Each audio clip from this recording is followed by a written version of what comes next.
నమస్కారం ఘంటారావానికి స్వాగతం ముందుగా ప్రధాన అంశాలు విద్యుత్ కొనుగోళ్లపై కేసీఆర్ సహా 25 మందికి నోటీసులు ఛత్తీస్గఢ్ ఒప్పందంతో రాష్ట్రంపై భారం పడిందన్న జస్టిస్ నరసింహారెడ్డి కాళేశ్వరం బ్యారేజీల్లో ఎక్కడో లెక్కలు తప్పాయన్న జస్టిస్ ఘోష్ 25 లోపు అఫిడవిట్లు దాఖలు చేయాలని ఇంజనీర్లకు ఆదేశం ఫోన్ ట్యాపింగ్ కేసులో న్యాయస్థానంలో అభియోగ పత్రం దాఖలు 6గురిని నిందితులుగా పేర్కొన్న పోలీసులు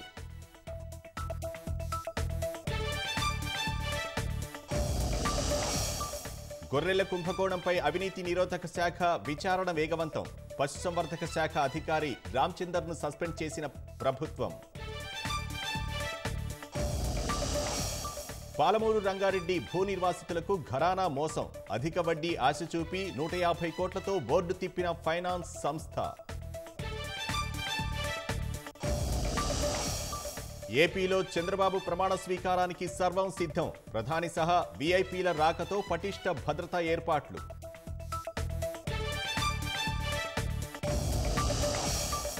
ఒడిశా ముఖ్యమంత్రి అభ్యర్థిపై వీడిన ఉత్కంఠ మోహన్ చరణ్ మాఝీని ఎంపిక చేసిన భాజపా అధిష్టానం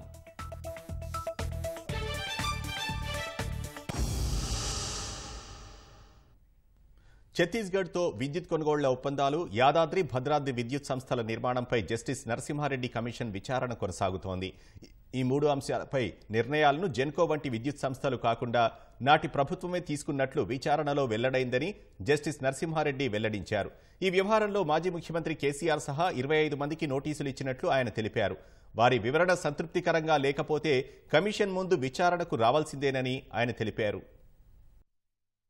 యాదాద్రి భద్రాద్రి విద్యుత్ సంస్థల నిర్మాణం టెండరు ప్రక్రియలో కాకుండా నామినేషన్ ప్రక్రియలో వెళ్లడం వల్ల ప్రభుత్వంపై అదనపు భారం పడినట్లు జస్టిస్ నరసింహారెడ్డి కమిషన్ గుర్తించింది ఛత్తీస్గఢ్తో విద్యుత్ కొనుగోళ్ల ఒప్పందాలతో ప్రభుత్వానికి భారీగా నష్టం వాటిల్లిందని బీఆర్కే భవన్లో జరిగిన మీడియా సమావేశంలో జస్టిస్ నరసింహారెడ్డి వెల్లడించారు విద్యుత్ కొనుగోళ్లు కేంద్రాల నిర్మాణం అంశాలపై ఇప్పటికే మాజీ సీఎం కేసీఆర్ సహా 25 మందికి నోటీసులు ఇచ్చినట్టు తెలిపారు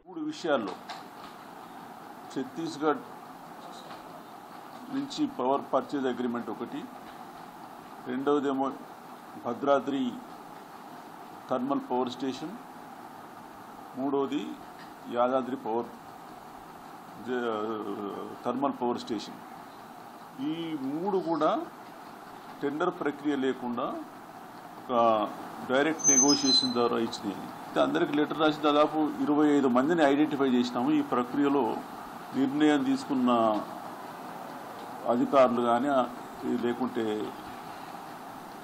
అనధికారులు కానీ వాళ్ళందరికీ అందరూ కూడా వారు జవాబులు ఇచ్చినారు ఒక మాజీ ముఖ్యమంత్రి చంద్రశేఖరరావు గారు జూలై ఎండింగ్ వరకు టైం అడిగినారు అయితే మేము వాళ్లకు లెటర్ రాస్తూ మ్యాక్సిమం జూన్ 15 వరకు ఇవ్వండి మాకు టైం లిమిటెడ్గా ఉందని ఇంకొక అధికారి కూడా రావాలి యాదాద్రి భద్రాద్రి విద్యుత్ సంస్థల నిర్మాణం ఛత్తీస్గఢ్తో విద్యుత్ కొనుగోళ్ల అంశాలపై గతంలో పనిచేసిన మాజీ అధికారులను విచారించామని జస్టిస్ నరసింహారెడ్డి తెలిపారు ఇంధన శాఖ మాజీ కార్యదర్శులు ముఖ్య కార్యదర్శులుగా పనిచేసిన సురేష్ చందా అరవింద్ కుమార్ ఎస్కే జోషి అజయ్ మిశ్రాలతో పాటు మాజీ ట్రాన్స్కో జెన్కో సీఎండీ ప్రభాకర్ రావు నుంచి వివిధ అంశాలపై వివరాలు తీసుకున్నామన్నారు ఈ అంశంపై అప్పటి రాష్ట్ర ప్రభుత్వమే నిర్ణయం తీసుకుందని స్పష్టం చేశారు విచారణ వేగవంతం చేశామన్న జస్టిస్ నరసింహారెడ్డి తాజాగా ఎస్కే జోషి అరవింద్ కుమార్ విచారణకు వచ్చినట్టు తెలిపారు నెట్ రిజల్ట్ ఏంటంటే మనకు ఫైనాన్షియల్ ఇంప్లికేషన్ ఇంకా మేము పూర్తి డీటెయిల్ వర్కౌట్ చేయలేదు కానీ వాళ్ళ ఇచ్చిన సమాచారం ప్రకారం కొన్ని చాలా హెవీ కాస్ట్ పే చేయాల్సి వచ్చింది దాని గురించి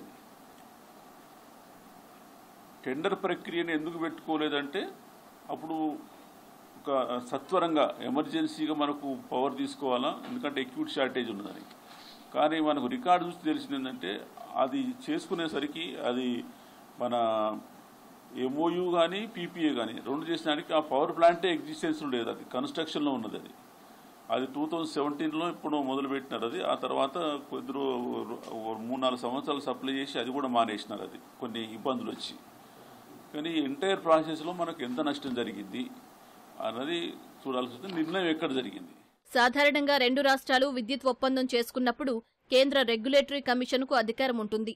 కానీ ఛత్తీస్గఢ్తో విద్యుత్ కొనుగోళ్ల అంశంలో 2 రాష్ట్రాలు ఒప్పుకుని ఛత్తీస్గఢ్ రెగ్యులేటరీ కమిషన్కు పూర్తి అధికారాలు ఇచ్చారన్నారు. తద్వారా విద్యుత్ కొనుగోళ్ల కోసం అత్యధికంగా చెల్లింపులు చేసినట్లు తమ దృష్టికి వచ్చిందన్నారు. ఈ మొత్తం వ్యవహారంలో ఎంత నష్టం వాటిల్లింది, నిర్ణయం ఎక్కడ జరిగింది అన్నది చూడాల్సి ఉందని జస్టిస్ నరసింహారెడ్డి వెల్లడించారు. మేడిగడ్డ సహా కాళేశ్వరం ప్రాజెక్టు ఆనకట్టలకు సంబంధించిన అంశాలపై ఇంజనీర్లందరూ ఈ నెల 25 తేదీలోగా అఫిడవిట్లు దాఖలు చేయాలని విచారణ commission chairperson justice PC Ghosh తెలిపారు. విచారణ ప్రక్రియలో భాగంగా కమిషన్ ముందు నీటిపారుదల శాఖకు చెందిన 20 మందికి పైగా ఇంజనీర్లు హాజరయ్యారు. మేడిగడ్డ, అన్నారం, సుందిళ్ల ఆనకట్టల నిర్మాణం, నాణ్యత, నిర్వహణ, డ్యామ్ సేఫ్టీ ఇంజనీర్లు ఇందులో ఉన్నారు. డిజైన్లు, అధ్యయనాలు, గమనించిన అంశాలు, తీసుకున్న చర్యలు తదితరాల గురించి ఇంజనీర్లను విచారణ చేశారు. కమిషన్ ముందు చెప్పిన అంశాలను అఫిడవిట్ల రూపంలో దాఖలు చేయాలని కమిషన్ ఇంజనీర్లను ఆదేశించింది.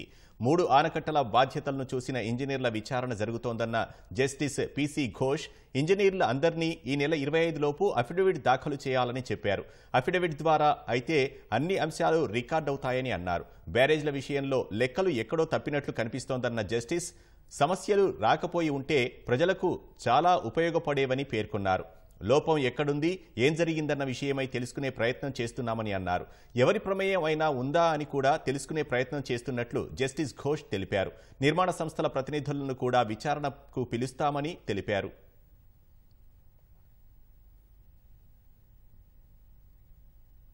కలకలం రేపిన ఫోన్ ట్యాపింగ్ కేసులో పోలీసులు నాంపల్లి న్యాయస్థానంలో ఛార్జ్షీట్ దాఖలు చేశారు. ఈ కేసులో మొత్తం 6గురిని నిందితులుగా చేర్చారు. ఎస్ఐబి మాజీ చీఫ్ ప్రభాకర్ రావు, డీఎస్పీ ప్రణీత్ రావు, అదనపు ఎస్పీలు భుజంగరావు, తిరుపతన్న, ఓఎస్డీ రాధాకిషన్ రావుతో పాటు మరొకరిని నిందితుడిగా చేర్చారు. మార్చి 10న ఫోన్ ట్యాపింగ్ కేసులో పోలీసులు ఎఫ్ఐఆర్ నమోదు చేశారు. అయితే వీరిలో తిరుపతన్న, కిషన్ రావు, రాధాకిషన్ రావు, భుజంగరావులను పోలీసులు అరెస్టు చేశారు. వీరంతా చెంచల్గూడ జైల్లో రిమాండ్లో ఉన్నారు. దురుద్దేశపూర్వకంగానే, కుట్రపూరితంగానే ఫోన్ ట్యాపింగ్ వ్యవహారం కొనసాగిందని పోలీసులు పేర్కొన్నట్లు తెలుస్తోంది. మరోవైపు అదనపు ఎస్పీలు తిరుపతన్న, భుజంగరావు తమకు బెయిల్ మంజూరు చేయాలంటూ న్యాయస్థానంలో పిటిషన్లు దాఖలు చేశారు. ఛార్జ్షీట్ దాఖలు చేసినప్పటికీ ఈ కేసులో మరింత దర్యాప్తు జరగాల్సి ఉన్నందున వారికి బెయిల్ మంజూరు చేయవద్దని పోలీసులు కోర్టుకు తెలిపారు. రాజకీయ దురుద్దేశంతోనే తమను అరెస్టు చేసినట్లు, కేసులో సాక్ష్యాధారాలను కోర్టుకు సమర్పించలేదని నిందితుల తరఫు న్యాయవాదులు వాదనలు వినిపించారు. ఛార్జ్షీట్ దాఖలు చేసినప్పటికీ ఇంకా అనేక అంశాలపై విచారించాల్సింది ఉందని, తిరుపతన్న, భుజంగరావుకు బెయిల్ మంజూరు చేయొద్దని పోలీసులు కోరారు. ఇరుపక్షాల వాదనలు విన్న కోర్టు తీర్పు రేపు వెల్లడించనుంది.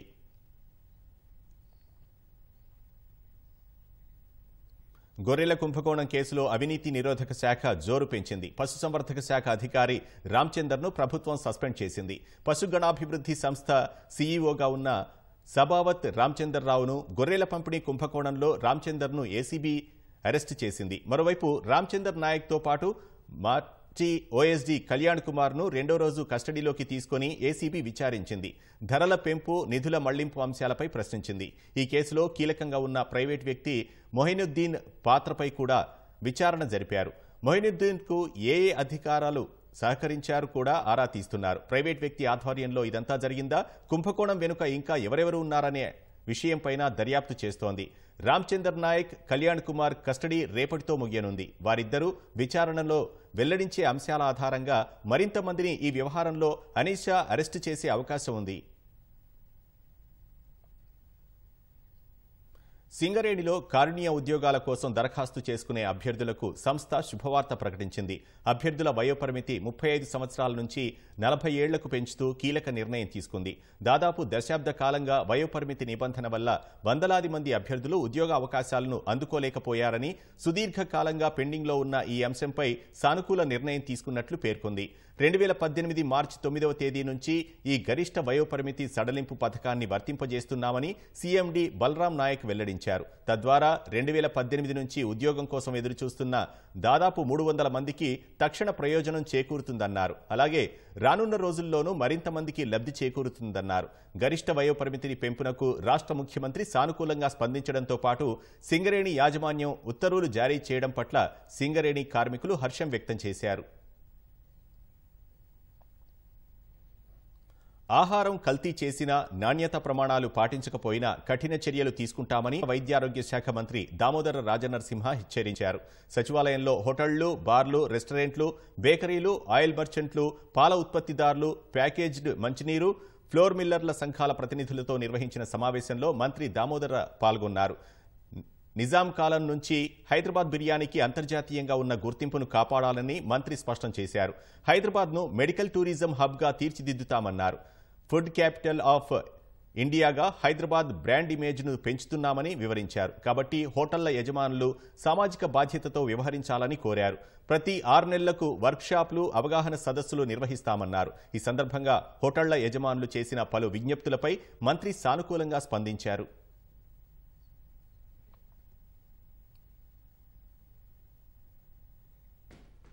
ఎన్టీపీసీ నుంచి ఫ్లై యాష్ రవాణా విషయంలో నిబంధనలు ఉల్లంఘించి పెద్ద ఎత్తున కుంభకోణం జరుగుతోందని భారాస ఎమ్మెల్యే పాడి కౌశిక్ రెడ్డి ఆరోపించారు. ఈ విషయంలో రవాణా శాఖ మంత్రి పొన్నం ప్రభాకర్ చర్చకు సిద్ధమని సవాల్ విసిరారు. ఎమ్మెల్యేగా నేను స్వయంగా లారీని పట్టుకుంటే 2 మాత్రమే సీజ్ చేసి మిగతా వాటిని వదిలిపెట్టారని అన్నారు. రవాణా శాఖ మంత్రి ఫోన్తో లారీలను అధికారులు వదిలిపెట్టారని ఆరోపించారు. కౌశిక్ రెడ్డి ఆపుతున్నారని, లారీలను వేరే మార్గంలో తీసుకువెళ్లారని, అధికారులు మంత్రి ఒత్తిళ్లకు లొంగవద్దన్నారు.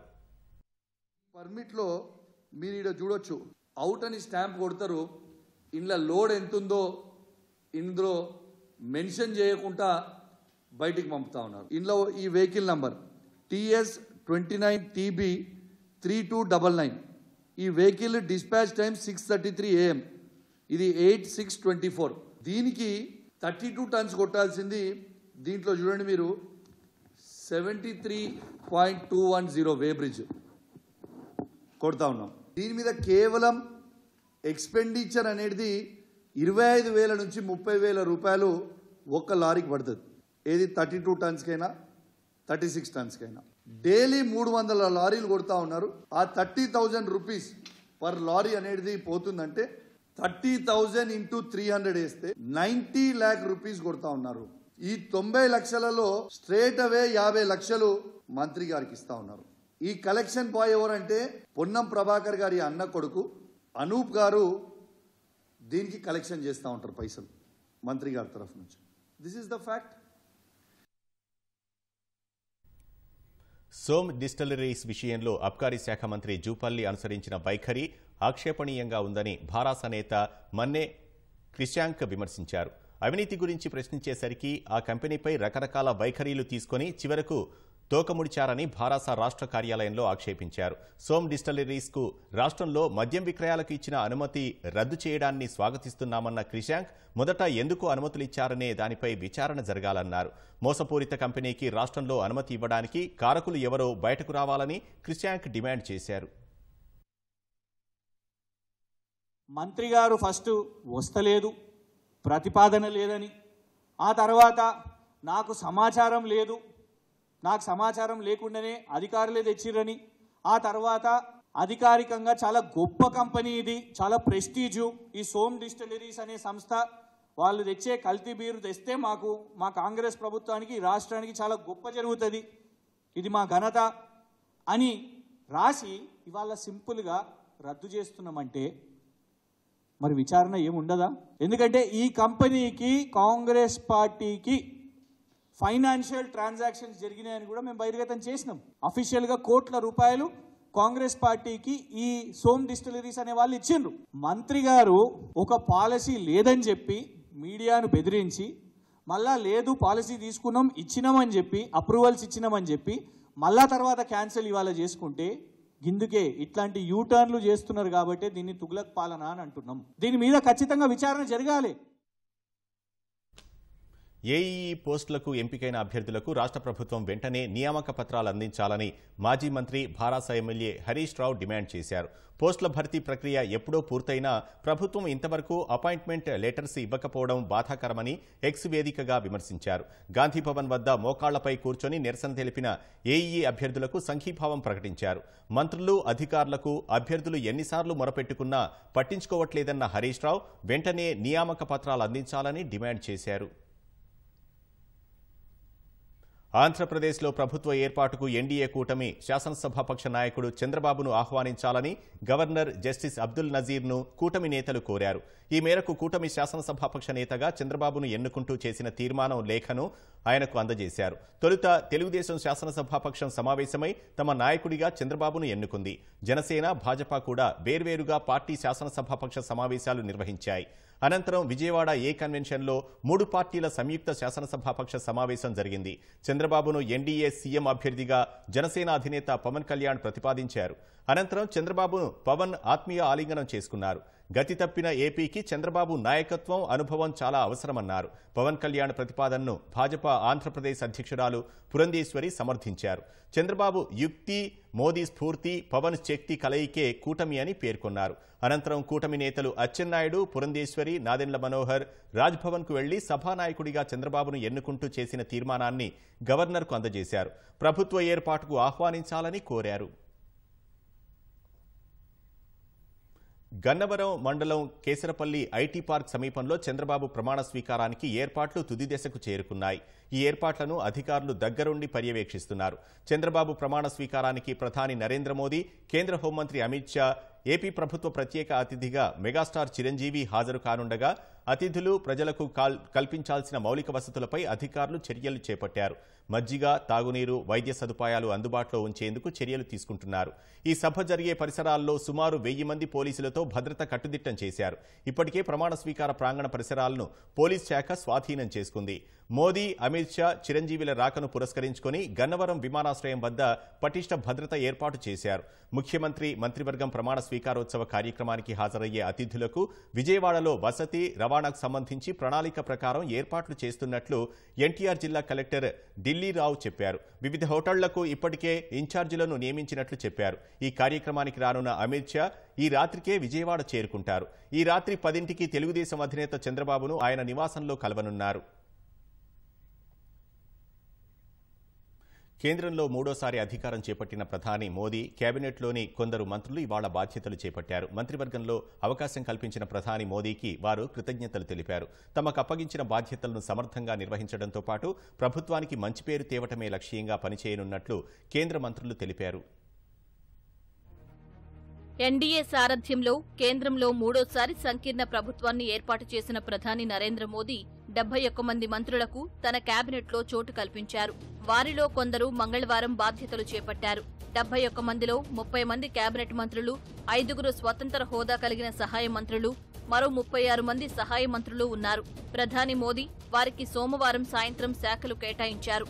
రాజ్నాథ్ సింగ్, అమిత్ షా, నితిన్ గడ్కరీ, నిర్మలా సీతారామన్, ఎస్ జైశంకర్, అశ్విని వైష్ణవ్ తదితరులు గత ప్రభుత్వంలో నిర్వహించిన శాఖలని ఈసారి కూడా పొందారు.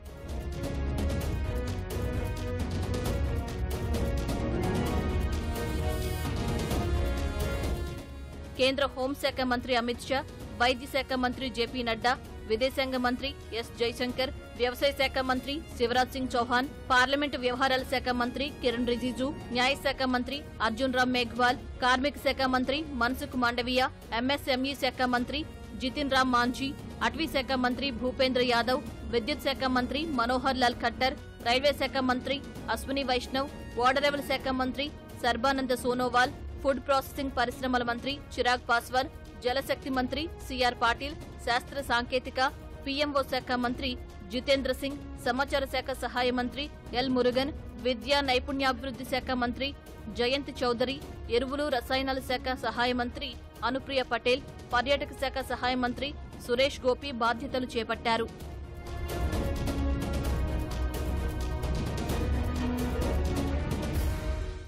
కేంద్ర రహదారి రవాణా, జాతీయ రహదారుల శాఖ మంత్రి నితిన్ గడ్కరీ, పౌర విమానయాన శాఖ మంత్రి కింజరాపు రామ్మోహన్ నాయుడు బుధవారం పదవీ బాధ్యతలు చేపట్టనున్నారు. కేంద్రంలో వరుసగా మూడోసారి ప్రధానిగా బాధ్యతలు చేపట్టిన నరేంద్ర మోదీ తొలి విదేశీ పర్యటనకు ఇటలీ వెళ్తున్నారు. ఈ వారంలో ఆయన ఇటలీ వెళ్లి G7 దేశాల వార్షిక సదస్సులో పాల్గొంటారు. ఇటలీలో జూన్ 13 నుంచి 15 తేదీల్లో G7 దేశాల సదస్సు జరగనుంది. అమెరికా, ఫ్రాన్స్ అధ్యక్షులు Joe Biden, Emmanuel Macron, Japan, Canada ప్రధానులు పొలియో కిషిదా, జస్టిన్ ట్రూడో తదితరులు హాజరు కానున్నారు. జూన్ 13న మోదీ ఇటలీ వెళ్లి 14న తిరిగి స్వదేశానికి రానున్నారు. అయితే దీనిపై కేంద్రం నుంచి అధికారిక ప్రకటన రాలేదు. ప్రధాని వెంట కేంద్ర విదేశాంగ మంత్రి ఎస్ జయశంకర్, విదేశాంగ కార్యదర్శి వినయ్ క్వాత్రా, జాతీయ భద్రతా సలహాదారు అజిత్ దోభాల్ తదితర ఉన్నత స్థాయి ప్రతినిధులు ఇటలీ వెళ్లనున్నట్లు సమాచారం. దౌత్య విభేదాలు నెలకొన్న వేళ కెనడా ప్రధాని ట్రూడోతో ముఖాముఖి భేటీ ఉంటుందా లేదా అనే దానిపై స్పష్టత లేదు. ఉక్రెయిన్పై రష్యా దండయాత్ర, గాజాలో ఇజ్రాయెల్ యుద్ధం అంశాలపై G7 దేశాలు చర్చలు జరిపే అవకాశాలున్నాయి. ఈ వార్షిక సమావేశానికి భారత్తో పాటు ఆఫ్రికా, దక్షిణ అమెరికా, ఇండో పసిఫిక్ ప్రాంతంలోని 11 అభివృద్ధి చెందుతున్న దేశాల నేతలను ఇటలీ ఆహ్వానించింది.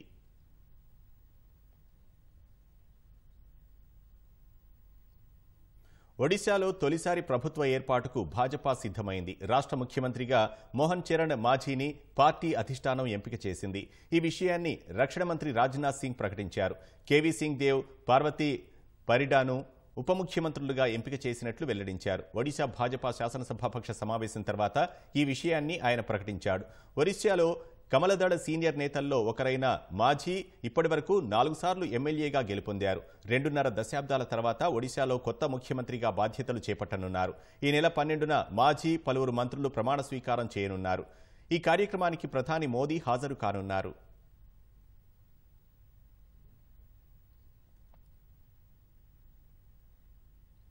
హెలికాప్టర్ ప్రమాదంలో ఇరాన్ అధ్యక్షుడు ఇబ్రహీం రైసీ దుర్మరణం మరువక ముందే మలావి ఉపాధ్యక్షుడు విమాన ప్రమాదంలో మృతి చెందారు. ఉపాధ్యక్షుడు సోలోస్ చిలిమాతో పాటు మరో 9 మంది ఈ ప్రమాదంలో మరణించారని మలావి అధ్యక్షుడు లాజరస్ చక్వేరా ధృవీకరించారు. ఒక రోజుకు పైగా గాలింపు చర్యలు కొనసాగించిన తర్వాత ఉత్తరాన విప్యా పర్వతాల్లో సైనిక విమానం శకలాలు గుర్తించినట్లు పేర్కొన్నారు. సోమవారం మలావి రాజధాని లిలాంగ్వే నుంచి 370 కిలోమీటర్ల దూరంలోని మజూజు నగరానికి చిలిమా ఉన్న సైనిక విమానం బయలుదేరింది. ఆ విమానంలో మాజీ అధ్యక్షురాలతో పాటు మొత్తం 7 ప్రయాణికులు, 3 సైనిక సిబ్బంది ఉన్నారు. బయలుదేరిన కొంతసేపటికి వాతావరణం ప్రతికూలంగా మారడంతో మజూజు విమానాశ్రయంలో విమానం ల్యాండ్ చేయలేరని, వెంటనే తిరిగి లిలాంగ్వే వచ్చేయాలని ఎయిర్ ట్రాఫిక్ కంట్రోలర్ పైలట్ను ఆదేశించింది. అనంతరం కొద్దిసేపటికి విప్యా పర్వతాల మీదుగా ఎగురుతుండగా విమానంతో ఎయిర్ ట్రాఫిక్ కంట్రోలర్కు సంబంధాలు తెగిపోయాయి. వెంటనే రంగంలోకి దిగిన సహాయక బృందాలు గాలింపు చర్యలు చేపట్టాయి. సుమారు 600 మందికి పైగా సైనికులు, పోలీసులు, ఇతర సిబ్బంది ఈ చర్యల్లో పాల్గొన్నారు. దట్టమైన అటవీ ప్రాంతం కావడంతో గాలింపు చర్యలు ఆలస్యమయ్యాయి. చివరకు విమానం కుప్పకూలిన ప్రదేశాన్ని సహాయక బృందాలు గుర్తించాయి.